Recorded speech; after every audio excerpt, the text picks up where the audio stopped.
here. You gotta fight for your right to belong here. Now I'm awoken, just this morning, a side of me open that I never noticed. We are the future, ride for the culture. Put my dirty clothes on the lines of a notebook. Never hide from exposure, show you nobody is unbroken.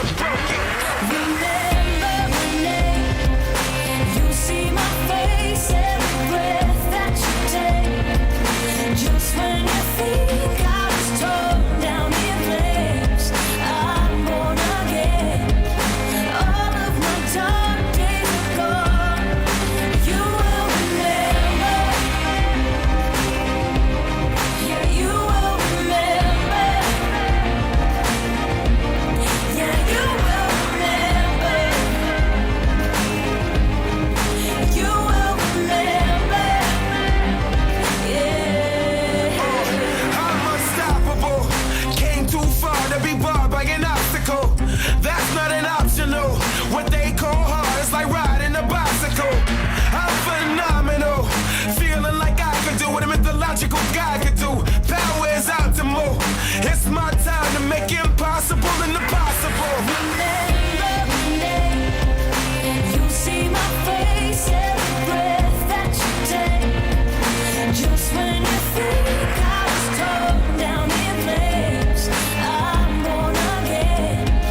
All of my dark days are gone. You will remember. Yeah, you will remember. Yeah, you will remember. You will remember. Yeah. I'm born again.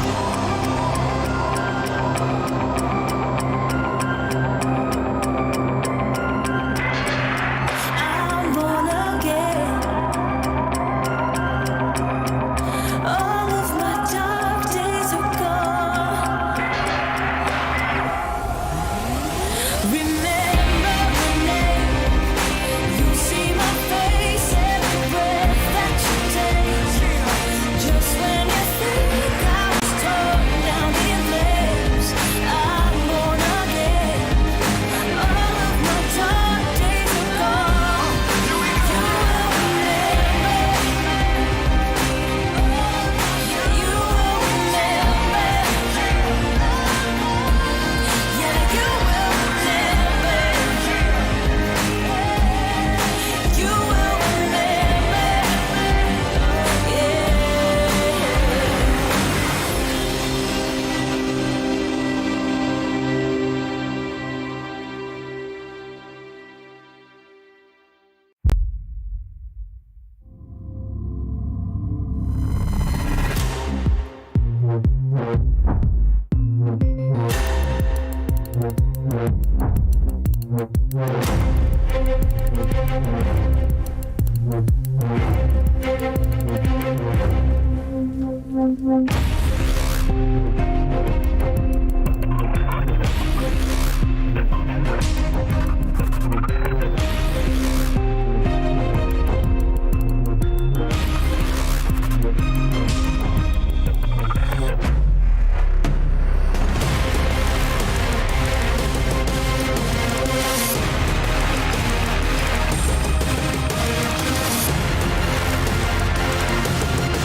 For 5 weeks, NASCAR stars from around the world are here to race.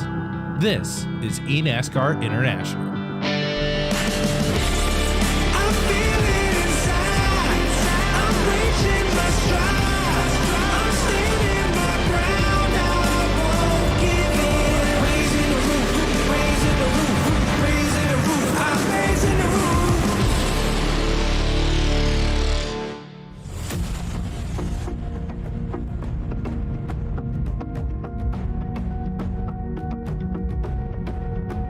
Welcome, race fans, to iRacing's coverage of the 5th and final race of the 2022 D-Box eNASCAR International iRacing Series presented by Digital Motorsports, the NASCAR International 60, live from iRacing's virtual Phoenix Raceway in Avondale, Arizona. James Pike, the voice of Podium Esports, alongside Kenneth Bueno. And Kenneth, today we crown a champion, and it's a 5-point gap between Alonde and Victor Baradas. Simple as that. It's a very close gap, and we could see it go toe-to-toe from the start of the race all the way to the finish. But with this race here today, here from Phoenix Raceway, it leads us back to the very challenge that opened the entire campaign. Oval racing. We haven't seen it since Homestead of Miami Speedway to start. So over the past couple of weeks, the drivers have been accustomed to left-hand, right-hand side racing, going on the road courses. But today, it's a whole different story. You go on this oval, it crowns a champion in the United States. We'll see how everybody handles it today. It's a very important point because Alonde has racked up 3 wins in a row on road courses, but not any wins on ovals. Here's a look at the point standings coming into this race. Alonde Victor Baradas, 5-point gap. We told you about that just a few moments ago. Points are as follows: 40 to win, and then 35 descending by 1 point per position for every other spot in this field. So if Baradas wins, Day would need to finish 3rd. They'd finish tied on points, and Day, with more wins, would have the tiebreaker. So 2nd or better will secure Alonde the title outright no matter what. You've got Pilot, Lapsevich, Alba, Caruth, and Paul Giffaux, who are still within striking distance. Anybody within that 27-point range could end up the champion today. This is where we've been. Raja Caruth won the first race at Homestead Miami on the oval. He's back in today's race as well. Alonde sweeps the road courses at Canadian Tire Motorsport Park, Circuit Zolder, and Daytona International Speedway's road course. And we are back on the oval at Phoenix to finish off this series and crown a champion. Get a good look here at this Phoenix Raceway. Tricky little racetrack, Kenneth Bueno, and lots of odd quirks and characteristics that you see here that you don't necessarily deal with anywhere else on the oval side of iRacing. It's a very unique oval, even in the NASCAR space, and way different from the other oval we raced in this season, Homestead of Miami Speedway. This track, only 1 mile, 1.609 kilometers. Of course, 4 turns, but placed in very different locations. You see where that O'Reilly Auto Parts sign is. You go there in turns 3 and 4. There's a start-finish line before you get to the dog leg, which is about 10 to 11 degrees. You go sailing all the way for the large apron that you can take advantage of. We'll see a couple of drivers use that today. Heading directly into turn 1, a very flat 8 to 9 degree progressive banking area before you get to the main straightaway, and then you head back through turns 3 and 4, banked at about 10 to 11 degrees progressively as well. So it's a very interesting track. You kind of have to take 2 different approaches to each side of the racetrack instead of Homestead of Miami, where you could kind of utilize the same methods in 1 and 2 as you would in 3 and 4. You've got to play it completely differently here in the Desert Valley. If you're going to boil it down, it's essentially that turns 1 and 2 are flatter than turns 3 and 4, and you have to approach each set of corners differently, as Kenneth said. Today, we go for 60 laps, just under 60 miles, just under 100 kilometers. Pit road speed is 45 miles an hour. Your pit window is 30 to 35 laps, but that's primarily based off of tires more than anything else. Fuel should not be a concern here. Air temp currently in sim is 78 degrees Fahrenheit. Winds headed to the north at 2 miles an hour. And your track temp, more importantly, is 104 degrees Fahrenheit on the default day for iRacing, May 15th, 2022, right around 4 p.m. local time. Here is your final grid of the 2022 D-Box eNASCAR International iRacing Series, presented by Digital Motorsports. Trayton Lapsevich, the Canadian from Grimsby, Ontario, takes pole with a time of 27.476 seconds, alongside our points leader out of the NASCAR Wheel and Euro Series, Alonde. Alex de Alba is your highest qualifier for the NASCAR Peak Mexico Series. He'll start third, alongside Germany's Tobias Stouthauer, Frederic Gabillon, and Paul Juffreau, making it all-European row number 3 and 5th and 6th. Second and third in points, Victor Barrales Jr. looking for a championship today. He starts inside row 4 with Simon Pilot, the Wheel and Euro Series driver, the champion from last season. He's going to be alongside him, followed by Jaden Reyna in the 19 on inside row 5, and the 81 of Justin Campbell, the driver for the Drive for Diversity program. Miguel Gomez out of the Wheel and Euro Series will start inside row 6 in his 46 machine, followed by Jake Cosio out of the Peak Mexico Series in the 51. Two more drivers for the NASCAR Wheel and Euro Series, and Ulysses Del So, the Frenchman, and Gordon Barnes out of the United Kingdom, starting 13th and 14th. Jocelyn Fecteau and Abraham Calderon will roll off from row 8. Row 9 is tags, Alex Tagliani and Massimiliano Lanza. Row number 10 will feature Yevgen Sokolovsky in the 48. Vladimiros Zodzis in the number 1 car will start outside row 10. Homestead winner and oval winner this season, Roger Caruth will line up 21st. Got a lot of work to do on the grid tonight. Aaron Cosio will be on his outside before you find David Tolor, new driver in this series, in 22nd. And Giorgio Maggi in the 69 will round out this 23-car field, James.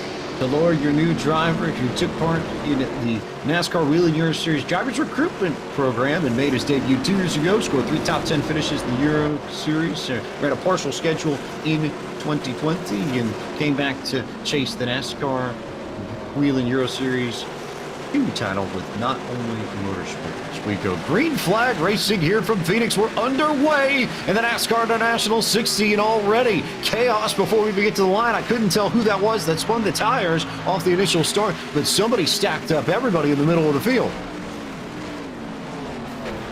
I saw the 64 was Paul Juffreau that got into the rear of one of the drivers, going directly out of turn number 4. You'll see it in just a little bit as everybody scrams towards turn 3 and 4 for the very first time to complete lap 1, but it was to the outside. He slammed into the 50th Tobias Stouthauer, went into the back. There may be some rear damage there on the 50, heavy front end damage to the Ford Mustang of the French driver, and even more so, more chaos on this opening lap, as so far Trayton Lapsevich has been able to run away. I don't know whether or not we'll get the chance to see another look at that. I'm hopeful that we do, because that was a lot that went down right by the start-finish line to start this race off. Rare that you see somebody spin the tires that significantly on the opening drop of the green flag, but as it stands, it's Lapsevich, De Alba, and Alonde in 3rd, and then Barrales hiding in the 6th spot, just behind this bunch, as you get a good look at the field fanning through turns 1 and 2. And we're trying to diagnose exactly what happened there, James, on the opening start. It gets very tricky. This Phoenix Raceway is definitely an interesting one, especially on the opening start, as we got a crash on the racetrack coming out of turns 1 and 2. But you'll see it there. Everybody about 3-4 wide. Couple of cars hitting the outside wall. That was Justin Campbell in the 81, but the main focus was that contact there, James, between Tobias Stouthauer and Paul Juffreau. Juffreau slamming into the rear end of the fellow Ford Mustang, and both of them now having damage at this point. But there was a caution on the racetrack, happened out of turn 2, and it was Gordon Barnes in the 148 that got into, I believe, the 77 car of Jocelyn and Fecteau. You'll see it coming out of the corner. Both of them were fighting side by side for, I believe, inside top 10, top 15. And then they ended up making contact out of the 8 to 9 degrees of banking. And then around Fecteau went, around Gordon Barnes went, and Jocelyn Fecteau has some serious front-end damage on his Chevrolet.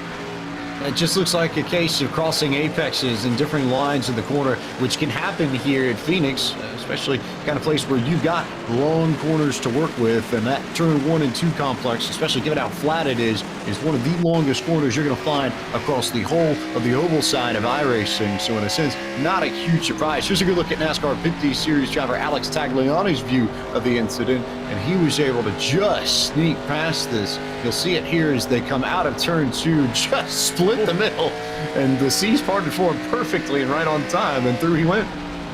That's called being just in time to the accident, just in time to the scene, and just finding the space through the middle. That's hole in the wall right there from Alex Tagliani. Great stuff on the avoidance there. We saw a couple of drivers hit pit road. Of course, that is mostly for damage repair. Not many people at this point going in for tires, but at this point, early caution. Everybody's just going to settle into a little more, wait for the next green. Let's go down to pit road for the first time this afternoon. Justin Prince, what do you have for us? Well, it's been interesting to say the very least from the pit road side, because one of the drivers who did not set a time in qualifying and was involved in some of the lap 1 troubles, Raja Karuth, who said after that incident and as the caution came out, I should have qualified. He had been talking about before the race trying to figure out how to save the right front tire to be able to try and rotate in the corners. And in turn, he's had to use the fast repair, saying his car was absolutely obliterated after being bumped from behind. Meanwhile, up at the very other end of the field, Tredin Lapsevich, his camp is saying he feels he's got good speed in the car today and feels like he can be there for the victory at the end. Remember, Tredin Lapsevich for the NASCAR Pit T Series on the virtual side too, James, is a short track specialist. It is known for being very quick. On tracks 1 mile or smaller, he's using that speed to showcase that early. Lapsevich with plenty of speed, and mathematically he's not out of contention. Comes into this race 12 points behind Alonde in the standings, and officially Raja Karuth mathematically not out of it either. Comes into today some 21 points back of Alonde. You see the live points on the right side of your screen, but you have to wonder if Raja Karuth doesn't fall out of that race at Circuit Zolder a few weeks ago, Kenneth Bueno. Does he end up in the same spot, and is he a little bit closer to a shot at a title today than he currently is? He definitely would be closer if Zolder didn't happen, if he would have finished that race, if everything would have been clean. It just shows you how short of a season and how it can really change the whole perspective of the point standings. We talk about, I think we've covered, James, many long seasons over 10, 15, 20 races where, yes, you can see the development of the points over the season, and let's say if a driver has a bad race, they can pick things up. Here in this series, with only 5 events, you can't really do that. You can't really slack on any of the events, or else you're going to fall really heavily in the point standings, and that hurt Karuth dearly when it comes down to here at the Phoenix Raceway. We're ready to go back green, though, finally. Tredin Lapsevich, who finished 3rd at the Homestead of Miami Speedway, looking to cap off with another podium and a win. It'll be Alex de Alba to his outside. Could just potentially keep Barras and Day honest. If Lapsevich is going to run well here, like we suspect he might not necessarily be a complete cakewalk, as the green flag will come back out here in the NASCAR International 16. We are back underway from Phoenix. Good start by Lapsevich. Going to use the dogleg there. We're going into turn 1. It's a bit of a fray out there from about, I'd say, 5th on back. That was Tobias Downhauer, Simon Pilot in a battle within their own. And one car around near the rear of the field. It seems to be Yevgen Sokolovsky, I believe. The 48 car around. See a couple of cars potentially with some damage here, but luckily for this point, we stay green. You'll see the contact in just a couple of moments. Yevgen Sokolovsky got some contact. I also see Jojo Maggi on pit road as well. Drivers taking damage here as we get back to green flag racing. Here's a look at the incident further back in the field that Kenneth was just talking about. And you see Maggi here coming to the green flag, trying to find a way forward, and then it's a little bit nutty here. There's Raja Karuth just to the inside, who just drove right past everybody and managed to gain about 4 or 5 spots. I'm not sure how he was able to do that, James. Slicing through the middle. There's the contact, though, and that's the 88 machine actually that got involved. That was Massimiliano Lanza in his car, and then, of course, the 48 we mentioned. Sokolovsky, who goes around at the inside of turns 1 and 2. And that part of the track, very treacherous here. You kind of expect it not to be as daunting when you take a look at it at first glance, but as soon as you go in at full speed, it could definitely take you by surprise, because you're trying to put in the throttle, you're trying to manage the brakes at the same time, you're trying to flow the very heavy stock car around it, and one that doesn't have a lot of downforce as you watch Raja Karuth slice in underneath Paul Juffreau right there for position. That's for 7th. This part of the track, you have to really maintain patience, especially when the tires wear, because this rear end is going to start to kick out on you, and any bit of contact or really any hit on the transition on the apron could really unsettle this stock car and can send you around like we saw Sokolowski do going into that same part of the track. So maybe watch that by the time we get into a potential long run here. As you looked on board there with the 13 car, he's now in the 7th trying to chop in, as it looks like right now Jaden Reyna trying to put some pressure here on Javro. This is a really good battle from about 8th on back. I've also got my eyes just up the racetrack. You might be able to catch them at the very far end of your picture, but you've got Tobias Dauenhauer and Victor Barada is racing for 4th and 5th. I just saw Dauenhauer hit the fence a few laps ago on entry into turn 1, so I'm wondering whether or not the damage will affect his car and how it handles a little bit. But Barada needs to get up ahead of Alonde. If Alonde holds his position now, finishes 3rd, Barada would have to win in order to claim the championship in this D-Box eNASCAR International iRacing Series. So work to do for the NASCAR Peak Mexico Series driver, but at the same time to make it happen. Yeah, there definitely is a lot of time. And speak of which, the last time we raced on an oval, Homestead of Miami, it's really the only place of reference we have with this series. We kind of saw the same performance out of this 39. Stayed quiet over the first segment of the race, but all of a sudden, when it came down to the long run, when it came down to the final segment, he was able to really jump everybody else, and that's what allowed him to take a top 3. It wasn't a race win. Of course, he would have loved to have that. That would have drastically changed his point standing situation today at Phoenix, but definitely with the finish he got at Homestead, the way he ended that event, it's definitely good to see him right now in the top 5, and it is good progress at the moment as he tries to work on fellow driver Tobias Dauenhauer right in front of him. Here's a potential battle for the race lead. Alex de Alba, we mentioned him in the 14th, started outside row 1 on that recent restart off of the yellow. He's now really putting the pressure on Train Lapsevich, and that last time by, James, was just a little bit faster with a 28.410. We'll see if he's faster this time.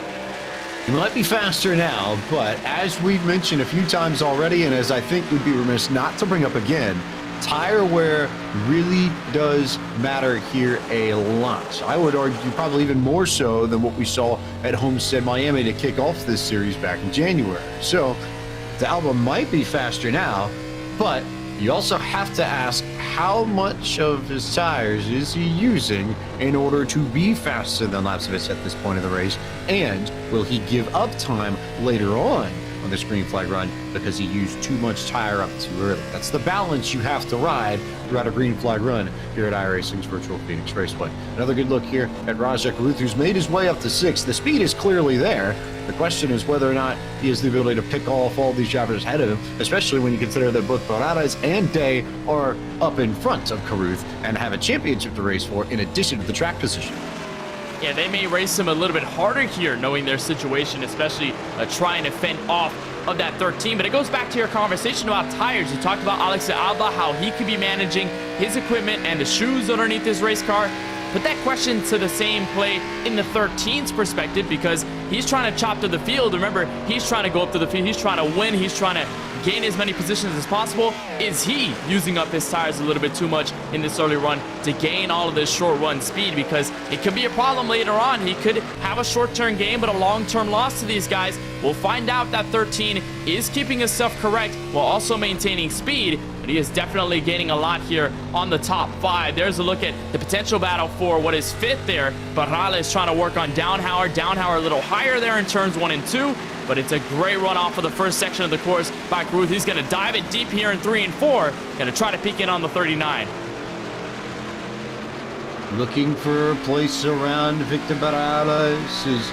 You get a good look here at Tobias Dauenhauer, who's just ahead of this battle. Barradas has not been able to close in on the German. That gap has largely stayed put over the last, call it 15 laps or so since we met back green flag racing. But this is not what Barradas needs. He needs to go up and try and win this race. But Caruth already to his inside here as we go down to Justin Prince. Yes, indeed, and one of the main things for Rajah Caruth and his camp is he has been very calm when it comes to this charge of the pack. Even with the crazy start, mind you, he has been focused on one mindset: let's get to work. And keep in mind as well, while he knows he's making some mistakes here, he knows he's charging these corners, he also has the mindset of he's got a couple lap fresher tires on green flag laps. We ran a couple laps early on, remember. Tire wear can be fairly substantial at times here at Phoenix Raceway, so that is assisting a little bit. But in our words, Caruth is staying calm, in comparison's sake, Trent Lapsevich and his camp, no response in terms of that potential pressure coming from behind and the traffic in front. It's a good point that Justin makes because we haven't had the chance to touch on it on the broadcast yet, that he was one of the drivers that came down pit road for service on that first yellow. So he does have 4-lap fresher tires than everybody else in this field that's in the top 10. Does give Carruth a little bit of an advantage, not a lot, but just a little bit. As you listen to all the drivers rev through the corners, you notice there, down the middle of the dog leg, that Trent Lapsevich was actually shifting to try and hit the right speed as you get to turn 1. Yeah, this is a point that usually takes place at tracks like Phoenix Raceway and something you don't often see really at all unless something really wrong happens to you at Homestead of Miami, such a big track. But right there, especially in turns 3 and 4, how slow of the track that is, you can downshift, you can get up back through the revs, and you could try to gain acceleration. That's what these drivers are trying to do. They're trying to make sure that they don't lose as many revs on the race car. They can gain the push off of the exit by the time they get to the start-finish line. And that's going to matter even more than it's ever been here at this track, because previously, start-finish line used to be right here on this main straightaway where Lapsevich is hitting right now. But now that it's out of turn 3 and 4, going straight for the dog leg, that exit out of 3 and 4, or at this point it used to be 1 and 2, is as important as it's ever been, and even more so, more important than it's ever been in previous history whatsoever. So keep in mind what those drivers can do, maybe some strategies that they'll pull out of their pocket so they can get as much momentum as they can coming off of that section of the course. Here's a battle right now for top 10. This is Paul Giuffreau. Remember, we saw him get into Tobias Downhauer at the start of this race. His damage affecting him just a little bit, and it appears we're going to have the battle there as the car goes straight to the inside. Almost a bit of contact there as Justin Campbell maybe next in line to go on the chopping block. Jaden Reyna was almost able to stay ahead of these guys, as it looks like Elisa Dosso was the driver in the 10 to complete this pass, or at least try to complete this pass before he falls back. He's going to stay on a dog leg, and all of a sudden it's a 3-4 car fight going back to turn 1. This is an incredible battle to watch. Meanwhile, we can update you. Angela Carruth has just gotten around a long day for third. So Carruth now in a podium position as everybody continues to fight for right around that 10th place position a little bit further back in this field. It's been a great run so far through the field for that 13, as now he pushes ahead of points leader Alon Day and is hoping to say bye-bye, I'll see you later, and to try to catch up to the 14 and the 20. Here's a look at Justin Campbell, who started all the way back in P10 tonight. He's all the way in P10, at least in the same place that he started. He's going to try and work on Giuffreau, and as the 51 of Jake Gosil was trying to make that pass there, working on Ulisse Dosso, they made a bit of hit check contact coming out of turns 1 and 2. So that pushed that 51 out of shape, and now that pushes Abraham Calderon in his car all the way through this part, and pretty much pushes a 4-5 car battle, and just continuing what's been a long train of cars fighting with each other for position within this top 10. So we'll see what they can do over the course of the long run, but it is going to be a lot of work they need to do to catch up remotely to the front. Here comes Justin Campbell inside, nose deep. Giuffreau's going to dive it a little harder there in turns 3 and 4, but Campbell's going to have the advantage this time. Good work there for Campbell, who will try and chase down his NASCAR Drive for Diversity teammate Jaden Reyna, who's just up the racetrack about, call it, 3 seconds ahead of this battle. In the 8th spot as Giuffreau slides out of the way, Simon Pilot is trying to scoot away from Reyna as well, and that's Ulisse Dosso, who's just back here as we go back to Victor Baradas Jr., who is still all over Tobias Downhauer, but still has not managed to find a way to get around him. It's going to be hard to make a pass here at Phoenix Raceway, and of course, you don't have the tire advantage if you're Barrales here in the 39, so it's not that you could just blast by the competition. You got to really methodically work your way around, and Barrales is certainly trying to do that. He's trying to, at first, put the pressure here. We've seen this even on the ovals and on the road courses too. If you're there, if you put that pressure, if you keep yourself in the driver's rearview mirror, chances are they're going to start thinking about you, and they could start making some mistakes. So Downhauer maybe paying a little more attention to Barrales here, and Barrales trying to put on the pressure. Here he goes inside, going off in turns 1 and 2, not able to get the momentum or the arc there out of the second corner, so he's going to have to continue to stay behind this 50. I think very frustrating here though, if you're Barrales, because yes, you're putting this pressure, you know there's a larger task at hand, but we're already halfway through this race. So if you continue behind Downhauer in the manner that you are, chances are it's going to be even harder to get around Allende. It's going to be harder to get around Cruz. It's going to be harder to get around De Alba and Lapsevich if you can even get up there. So Barrales, despite all the charges, it's getting very frustrating for him as he continues to stay in 6th. We are past the halfway point in this NASCAR International 60, and yes, I would almost say that Carruth's charge has hurt Barrales more than anyone else in this field, because Barrales needs that 5-point cushion in order to go beat Allende with the way Day is running it now. If they both finish off of that P1 spot, then Barrales has to beat Day by 5 positions on the racetrack, and right now he's behind Day by 2. So barring the unexpected, you wouldn't think Day would fall off all that much unless something crazy happens that we haven't necessarily foreseen. But as it stands, Barrales is going to have to find a way to go from 6th to 1st. Otherwise, Day will be your champion. Day's in a very comfortable spot, I'd say, and you can't get too comfortable. I think if you're Allende, you can't really slack off and let Barrales get an advantage on you, at least pick up the slack that he's been on so far. But if you're Allende, I think if you're sitting 4th, you're seeing Barrales struggle behind Downhauer, especially over this long run. You're kind of having a little more fun, you're being a little more relaxed, and you're not worrying more about what Carruth, De Alba, and Lapsevich are doing as you ride on board here with the Israeli driver currently riding in P4. You don't want to worry too much about the drivers in front. You're just running your own race, and all you got to do is handle your business. That's the thing that Allende has to do right now. Doesn't need to put himself in the spotlight, doesn't need to go out and win because he's already done it 3 times this season. He just needs to hold his own, compete well, and just keep his nose clean. That's what he's doing right now in that 21 car as he dives for turns 3 and 4, and he's already got a good substantial gap to Raja Carruth, although I don't think he really cares about that too much. He's more so worried about what Downhauer is doing on defense here on Barrales, as Barrales still struggles to get by him. I would think that Allende wouldn't mind sending Downhauer a nice little thank you present for the work that he's done, although here comes Barrales to the inside, finally on lap 36 of 60, and Barrales finally has the track position to potentially make this pass, but even if he does, is it coming too late for him to make a charge for the title? It's getting real tough around where Downhauer and Barrales are at this point in time. Allende definitely smiling ear to ear, knowing that this competition has stayed as tight as it's been. As you watch here, Abraham Calderon, this is a little bit further back in the field. This is 13th as he tries to work on Ulisse Dosso in the 10 and Paul Gervaux. It's still that same 3 or 4 car battle that we talked about a little bit earlier today, and they just continue to do battle with each other. It's been great watching these cars go head to head at this point here at Phoenix Raceway, coming to the last 24 laps of this race. But for Barrales, I mean, the focus is just starting to shift away here. It's starting to get a little bit blurry, the championship picture in case of this, because time is starting to run out, and Barrales still has yet to find a way around Downhauer. So this obstacle proving very difficult here. There's a look at Allende. It makes it even worse that he can see him in the front windshield, but just knowing that he has yet to get around this 50 car, it is just so frustrating here for the 39 to make this happen. And it looks like Barrales might have a little bit more pace than Downhauer. They've been trading faster lap times back and forth, but just with the way Downhauer's running, Barrales has not been able to run his preferred line, and it's chopped off, I would say, somewhere in the ballpark of about a 10th of his potential fastest lap times, as we get a good look at the onboard of the driver out of San Luis Potosi in Mexico, driver of the NASCAR Peak Mexico Series.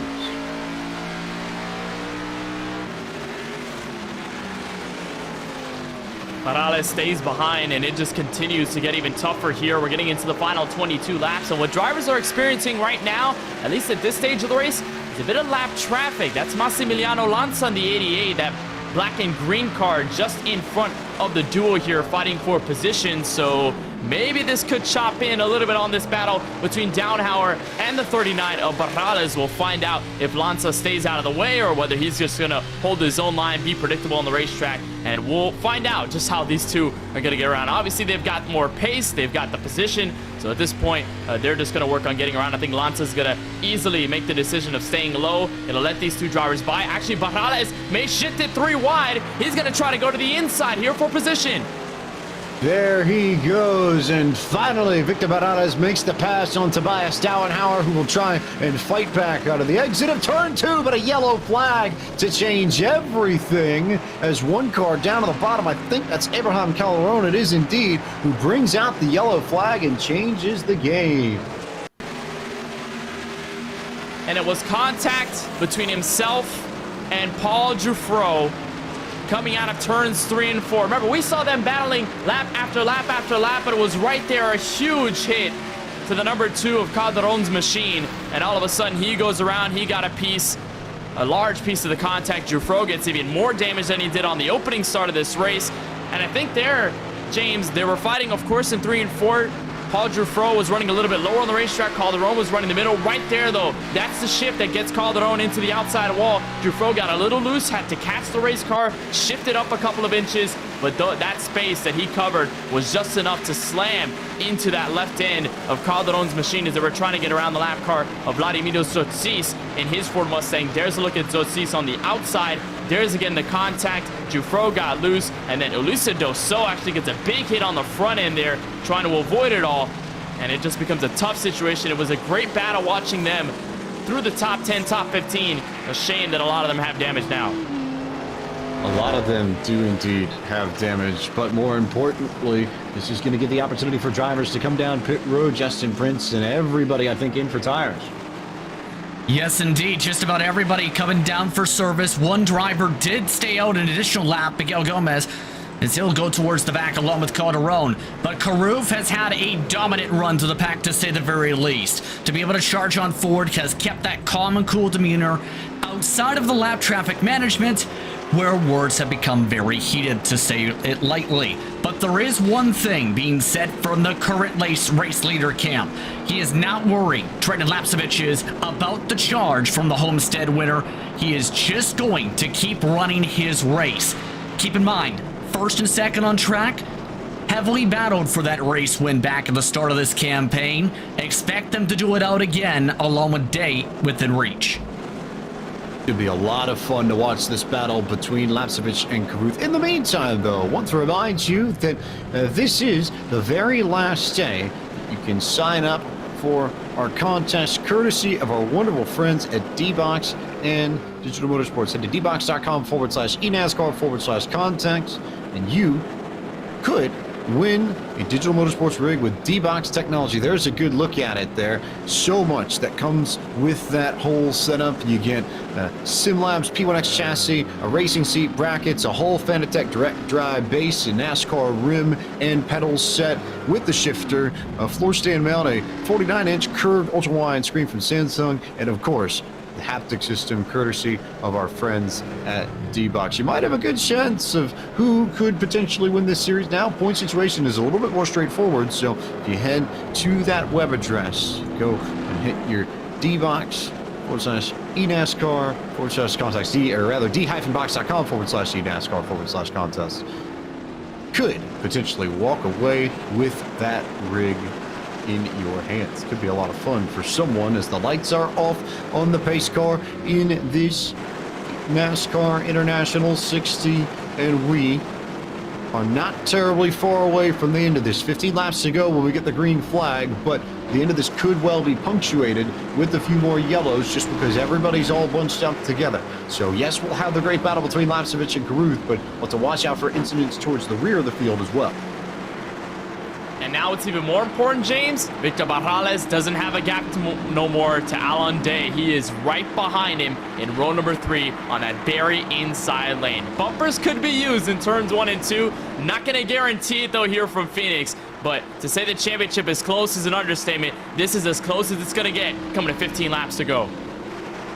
Well, Giuffreau pulling out of the way with the damage as you go back to green flag racing, and there goes a great jump there from the inside. Look at Jaden Reyna getting to the bottom of Victor Barrales, and he may well get the spot before they get to turn 1.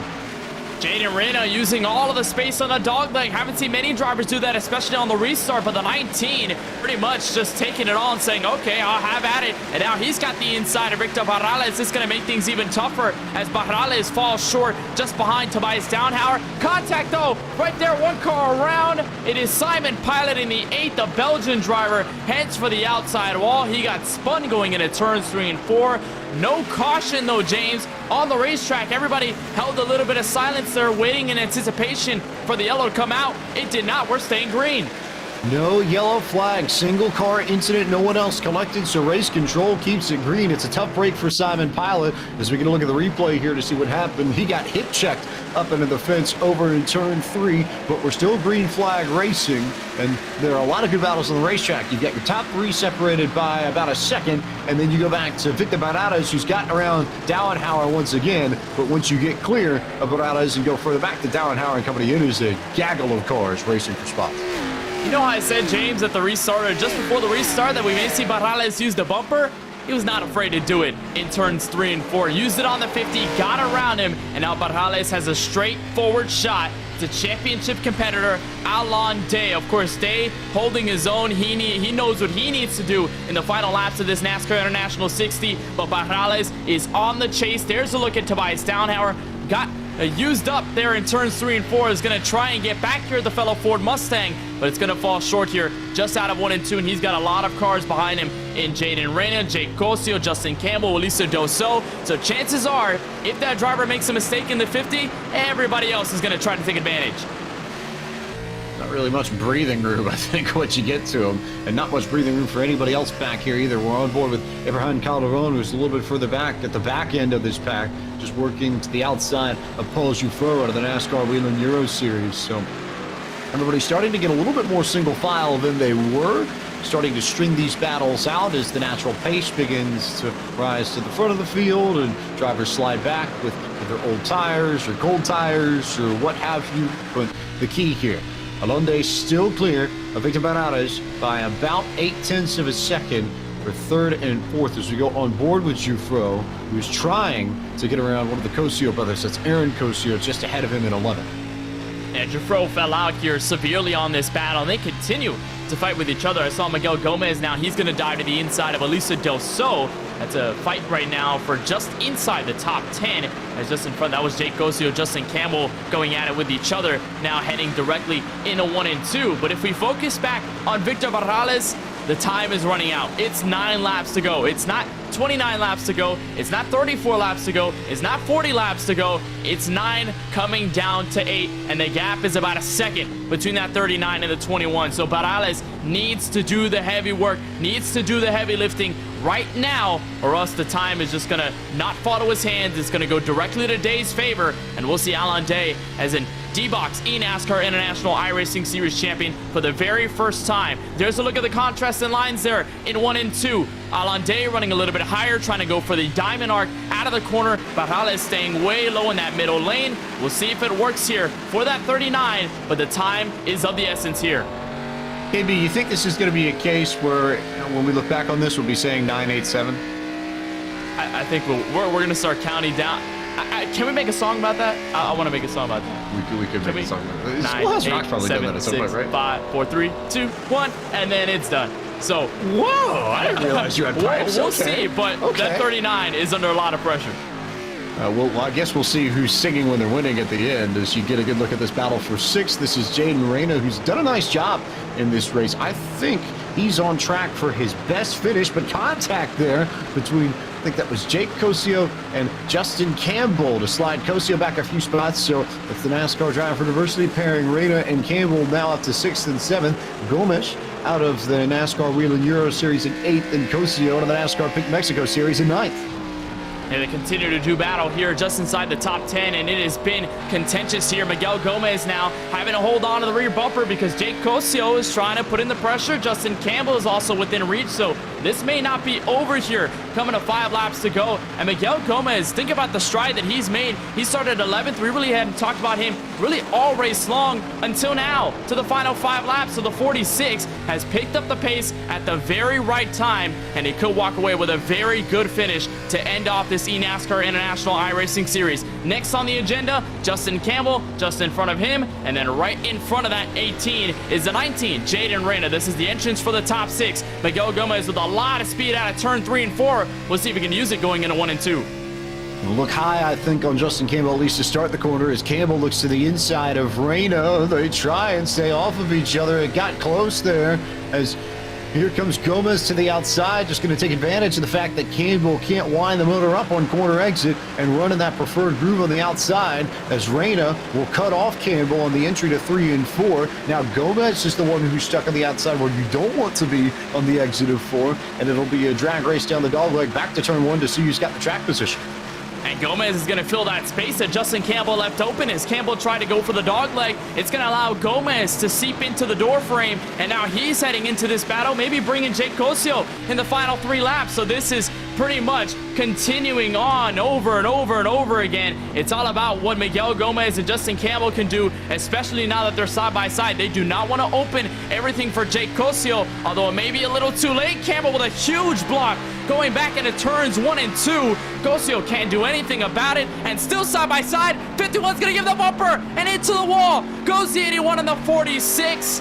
And after lap battles between the two, caution comes out with 3 laps to go.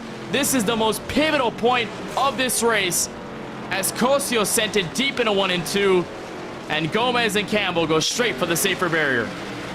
I had a hunch that Jake Cosio was not going to like that block from Justin Campbell in the dogleg, because it was a big one, as you said, Kenneth, and all of a sudden we get to turn 1 and he just moved him right out of the way. And I feel for both Miguel Gomez and Paul Jouffreau, who were entirely innocent bystanders in that crash. Nowhere they could have gone, nothing they could have done. Yeah, you'll see it here from Jouffreau, and Jouffreau has already had a rough day with the contact on the opening lap, with more contact with Abraham Calderon, and then as he swings up high, I mean, the seas do part for him mostly, but could still be some damage assessed to that Ford Mustang. And it just continues to be a rough day for the French driver, as we've got developments down pit road. Justin Prince looks like Raja Caruth is on. Pit stops are underway, as for some drivers, they've elected to take a set of tires. Raja Caruth amongst those, taking 4 tires this stop. His thoughts on that? It's only 10 cars have to pass. So it's going to be interesting how this will play out. Everybody else will have to stay out with the potential of tire spin. Remember, on the initial start on fresh tires, remember, James, the outside front row had a bit of tire spin coming to the green flag. So expect that to be a potential trouble spot for those 10th on forward now for this stop. And keep in mind, that's including drivers like the number 8 of Pilot, who was involved in trouble with significant contact with the wall. Justin Campbell did not pit. Several drivers with heavy damage are in front of the drivers who just pit, James.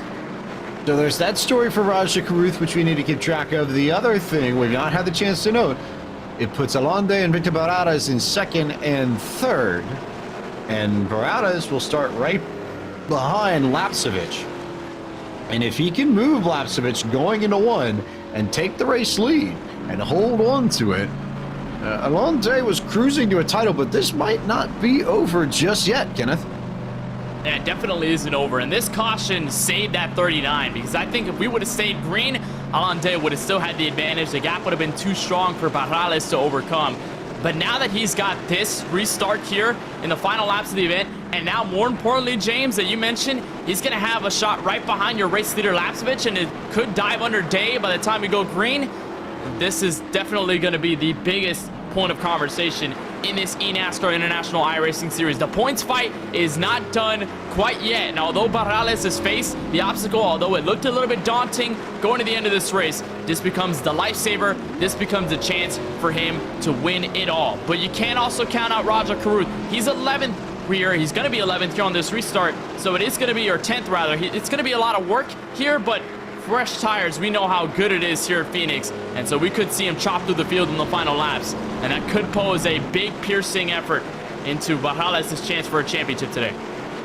As the lights will go off on the pace car and we get set for our first green-white checker intent, we'll remind you one more time that you can head to d-box.com/eNASCAR/contest to potentially win a brand new Digital Motorsports rig with D-Box technology. If you correctly predict the champion of this D-Box eNASCAR International iRacing Series presented by Digital Motorsports, you essentially have a 50-50 shot if you haven't entered now. So go hit that URL and you might have the opportunity to come away with a brand new rig out of this, as it's Lapsevich, De Baradas, Dallenhauer, and Reyna, your top 5 coming into this final restart. A reminder that we'll take the green flag. If we get a yellow flag before we get the white flag, we'll line everybody up and do it again. If we get the white flag, the next flag will end the race, whether or not it's a yellow or a checkered.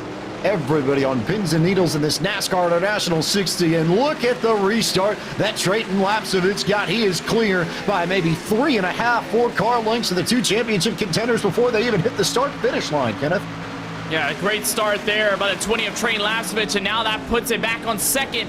On forward, here comes the 50, that's Dallenhauer, Jaden Reyna, and look at Roger Carruth all the way on the outside. He's trying to come back into this before it's all over. Dallenhauer, inside move on Barales. This could be the move that seals the championship for Alon Day, coming to the white flag. They slide up the racetrack. Trayton Lapsevich is well clear of this field. Alonde in second. Morales and Dallenhauer bounce off each other, and here comes Roger Carruth into 1. Carruth going straight. It was 4 wide. Going into turns 1 and 2. There's still 3. Jufro slams in Arena, who gets into Barales. Barales hits the outside wall. Here comes Lapsevich for the checkered. Trayton Lapsevich clear of everything. Barada's in the fence. And as Trayton Lapsevich comes across the line to win the eNASCAR International, or rather the NASCAR International 60, it is Alon Day out of the NASCAR Whelen Euro Series who brings the D-Box eNASCAR International iRacing Series presented by Digital Motorsports Championship for 2022 back to his home country of Israel. What a great season, and what a great ending for Alon Day. Kept his composure. You can see it right there, the relief. He is sighing a breath out. He knows it's done. He knows there's no more effort need to be put into this championship. He's already sealed it up. A great effort overall by the 21. Trayton Lapsevich, though, great story for him. He gets the victory lane for the very first time in this eNASCAR International iRacing Series. Finally, after what looked like a couple of close calls for the number 20, is able to take the checkered flag away from Avondale, Arizona, but Alon Day finishes second, gets the championship. What a season. Tons of fun to watch this NASCAR International 60s pan out, as we will go to a commercial break and then be back with our post-race show. Don't go anywhere. More coverage of the D-Box eNASCAR International iRacing Series presented by Digital Motorsports coming your way after this.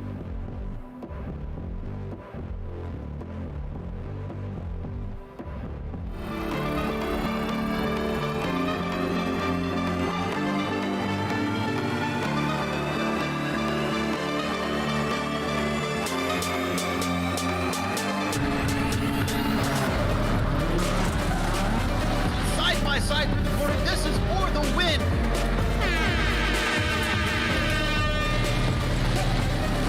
Still 4 abreast into the braking zone. This is sensational racing. And getting ready to cross. He goes around the outside, but it's not enough.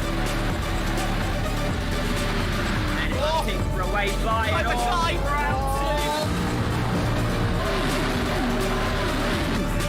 Gonna come back at him. It's gonna be a race to the line. Does he have enough?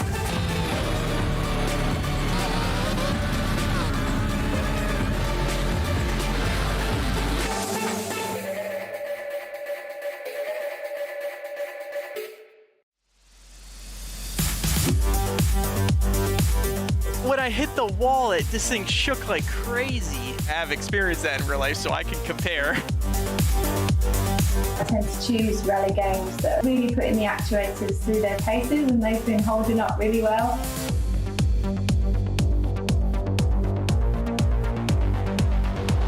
That's exactly how it is in real life. That's the coolest part.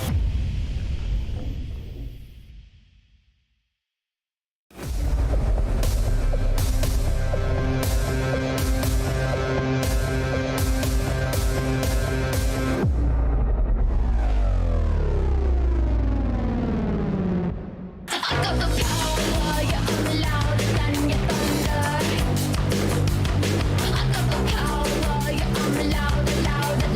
than your thunder.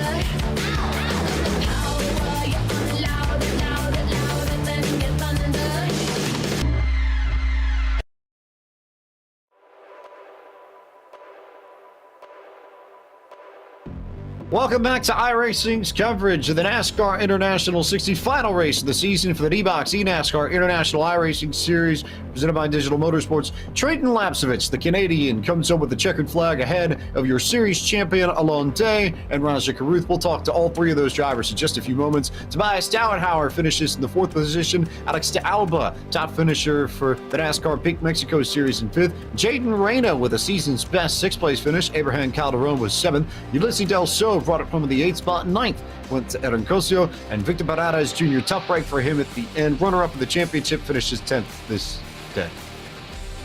Miguel Gomez in the 46 started 11th. That's where he'll finish today at the end of the race from Phoenix. Justin Campbell, despite heavy charges into the top 10, he can only muster P12 at the end of this one. Simon Pilot, the Belgian driver, started 8th. Unfortunately, could not put himself at the front to compete for the championship. He finishes in 13th. Paul Giuffreau in the 64, a dive deep in a 1 and 2 in the final lap, puts him 14th at the end of it. Jocelyn Fecteau started 15th. He ends it 15th here in the 77 car. Jake Cosio in the 51 will finish 16th. He'll be the last driver on the lead lap. Hopefully you'll find the first driver 1 lap down. Yevgen Sokolovsky in 17th. Vladimir Sotsis in P18. 19th to Massimiliano Lanza in the number 88. And rounding out your top 20 is the 69 of Giorgio Maggi.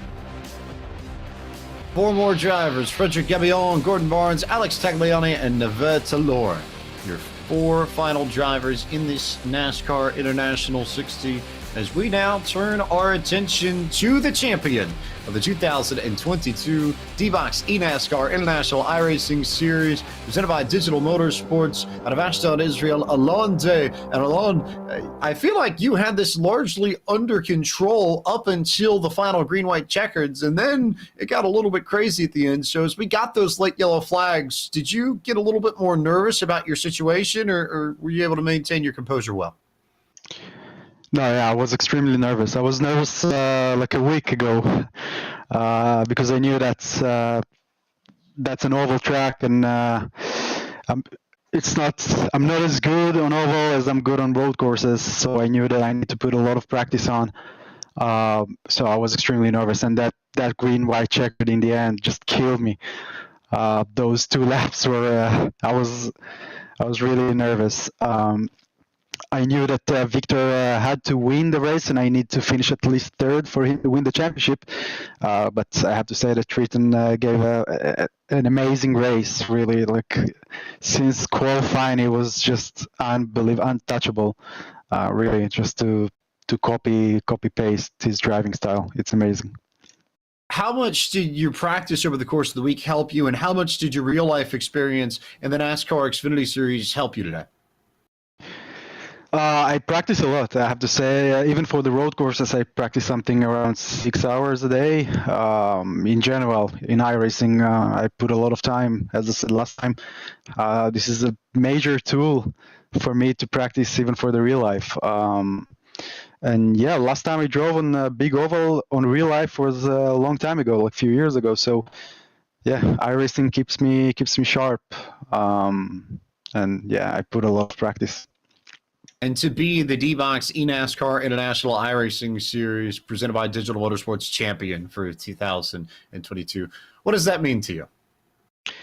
Well, I didn't won the NASCAR Wheel and Euro Series Championship in 21, so at least I won. I opened 22 with a nice result in championship, and hopefully I can keep the same pace also for the real life. I want to say to thank the NASCAR Wheel and Euro Series for inviting me to NASCAR for putting that amazing D-Box championship.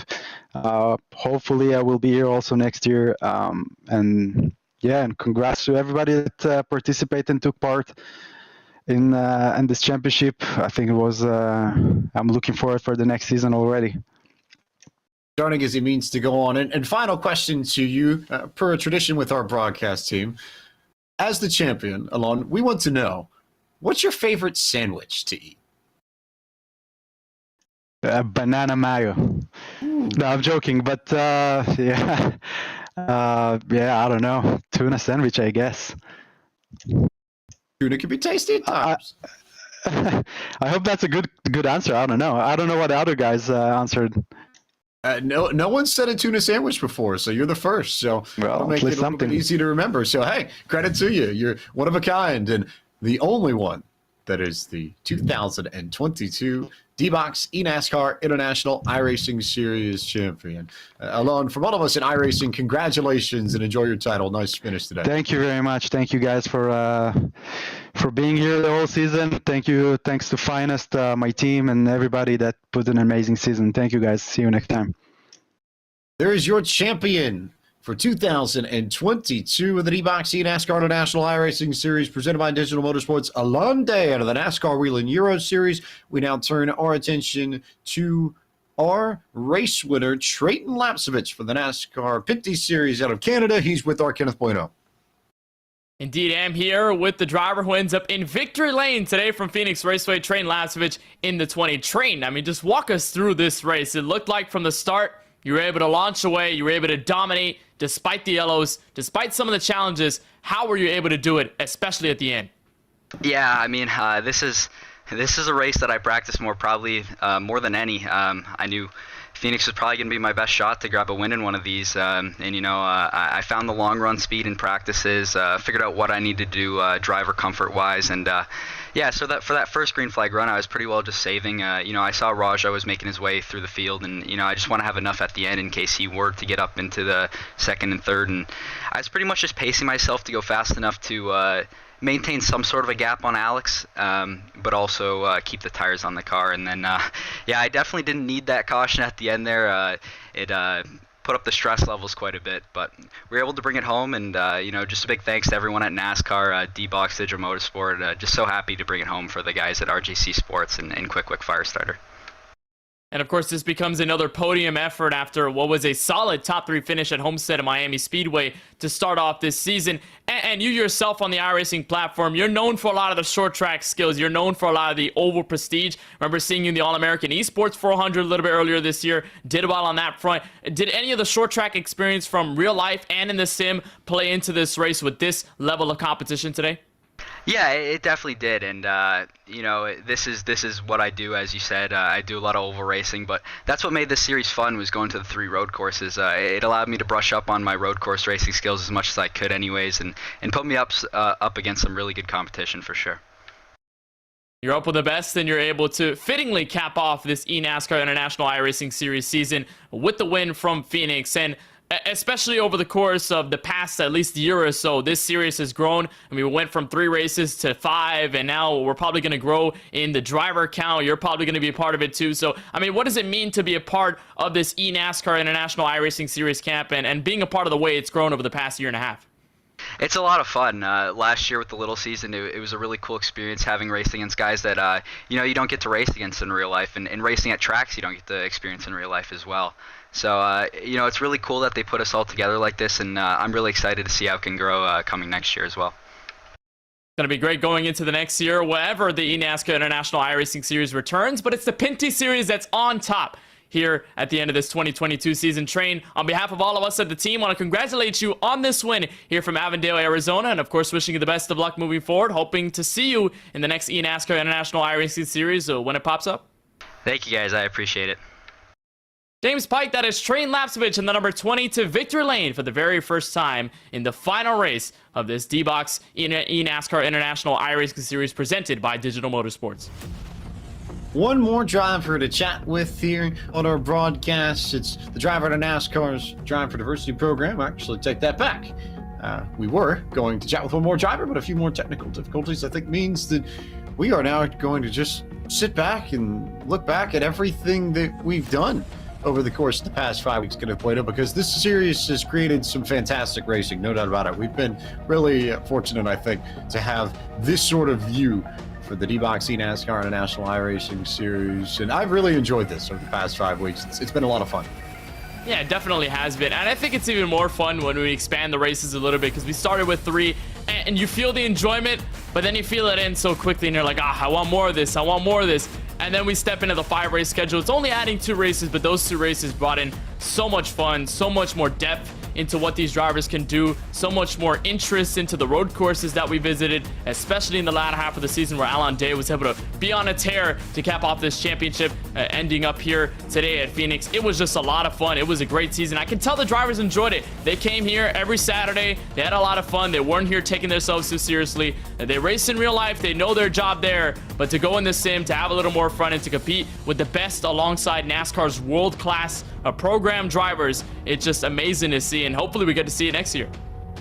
And my initial thought here goes to where could we go next, and what kind of places might work out well. And I think immediately of a place like Pocono Raceway. We talk about that track being sort of halfway between an oval and a road course, and given that we've got a mix of oval and road course specialties in this series, I'd be curious to see how a race there would pan out, because you'd think it would be a neutral ground for a lot of people, but that's all for the future. That'll all be the folks at NASCAR to decide on where we go, when we come back, what happens. But what we do know is that we've been very grateful for all of your support back home or wherever you might be watching this D-Box eNASCAR International iRacing Series. Thank you for tuning in all 5 weeks, and thank you to everybody that's helped make this possible, including the team at NASCAR and including the team at iRacing. Drew Adamson, Sean Ambrose, Tyler Hudson, Cisco Scaramuza, Travis Sullenberger, and Corey Vervinch, helping make things happen behind the scenes for our team at Podium Esports, including Gary Sexton and John Theodore, and then the broadcast team this afternoon. Our social media coordinator, Cameron Arbordon, our camera builder, Dougie Beard, our pit reporter, Justin Prince, and my partner in the booth, Kenneth Bueno, with our producer, Ryan Bauer. I am James Pike. Thank you so much for watching iRacing's coverage of the D-Box eNASCAR International iRacing Series presented by Digital Motorsports, NASCAR International 60. Thanks for tuning in all season long to the series and all the great racing, and congratulations to our champion out of the NASCAR Whelen Euro Series, Israel's Alon Day.